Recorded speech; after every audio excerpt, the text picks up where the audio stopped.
অন্যান্য ভুলের ক্ষমা আছে, একমাত্র ভুল যেটা অ্যাক্সিডেন্ট, সেই ভুলের কোনো ক্ষমা নাই। অন দা স্পটে এটার একটা ক্যাজুয়ালিটি হয়ে যায়। আমরা এটা চাই না। তাহলে আমরা এই কাজগুলো করব না। মানুষের সাথে সৎ ব্যবহার করা, ভালো ব্যবহার করা, ভালো একটা উপদেশ দেওয়া, এইটা আপনার সাদগায়ে জারিয়া, জানেন?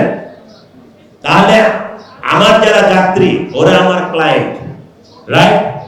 আমি বাস মালিক বা বাসের ড্রাইভার বা হেল্পার যেই হই না কেন, ওই কাস্টমারের যে ভাড়াটা হচ্ছে ওইখান থেকে মালিক কিন্তু আমাকে বেতন দেয়।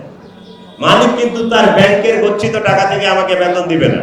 বেতন দিবে এই যে যারা যাত্রী, তাদের যে ভাড়ার টাকা, সেখান থেকে সে লোনের টাকাটা পরিশোধ করতেছে, তার স্টাফ চালাচ্ছে, অফিস চালাচ্ছে, তার সবার বেতন ভাতা হচ্ছে। এরা কিন্তু আমার ক্লায়েন্ট।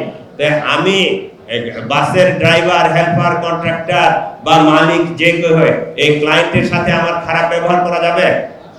তাহলে আমরা অবশ্যই মানুষের সাথে, আর এইটা নাই হোক, এজ এ হিউম্যান বিং, মানুষের সাথে সৎ ব্যবহার করবে, ভালো ব্যবহার করবে, ভালো আচরণ করবে, এটাই সকলের কাছে কাম্য। বিকাশ পেমেন্টে 10,000 টাকার বেশি অফার, শপিং চলছে তো।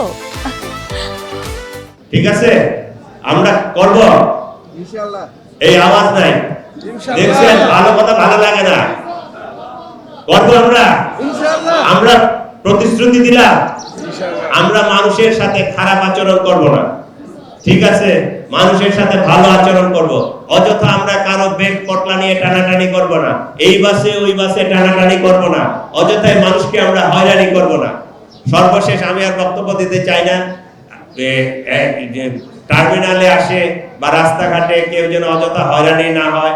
মলম পার্টি, ছিনতাই পার্টি, ওই ব্যাগ টানা পার্টি, অনেক সময় মোবাইল চোর টোর থাকে, এইগুলো ওই যে টার্মিনালে ঘোরাফেরা করে।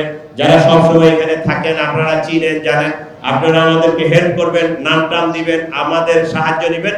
পুলিশ সর্বদা আপনার পাশে আছে। আমরা একটা নিরাপদ এবং নির্বিচ্ছিন্ন এই ঈদ যাত্রাটা করার জন্য বদ্ধপরিকর। আপনারা আমাদের সাথে কাজ করবেন, আমরা আপনাদের সাথে কাজ করব। আমরা মিলেমিশে প্রত্যেকেই সুন্দরভাবে যদি কাজটা করি, আন্তরিক হই, আমরা যদি সকলেই যার যার অবস্থান থেকে দায়িত্বশীল ভূমিকা পালন করি, অবশ্যই আমরা ঈদ যাত্রাটা সুন্দর করতে পারবো। ঠিক আছে?